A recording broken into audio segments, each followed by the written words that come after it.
प्रत्येक गोष्टीसाठी आपण सोबत राहू, वेळ पडली तर तुमच्या आंदोलन सोबत राहू.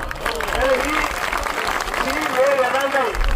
त्याला कारण काय, मुख्यमंत्री साहेबांनी सांगितले पत्र साहेब वाचा आणि आपले लिंगायत समाजाचे सर्वच बांधव महाराष्ट्रातून आले आणि शांतताप्रिय समाज आहेत, अतिशय योग्य पद्धतीच्या मागण्या आहेत आणि मागण्या रास्त आहेत की आपल्या ते मार्गी लागल्या पाहिजेत.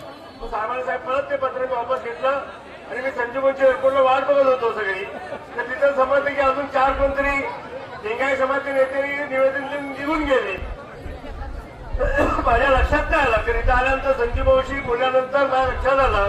खरं तुम्हाला एक सांगतो, आज संध्याकाळीची वेळ कशी एक बघतो तर ते येणाऱ्या मंगळवारी अधिवेशनला सॉरी कॅबिनेटच्या बैठकीला मुख्यमंत्री साहेबांची या मंगळवारी तुमची ठराविक शिष्टमंडळ असेल तर आपण आपल्या मागण्या ज्या मागण्या आहेत आपल्या त्या अतिशय समाजाच्या हिताचे आहेत आणि आपल्या मागण्या पूर्ण व्हायला पाहिजे ती माझी पण ती भूमिका आहे. आणि म्हणून मी एक भेट चांगली एवढं आणतो आणि हा प्रश्न 100% मार्गी लावून देतो.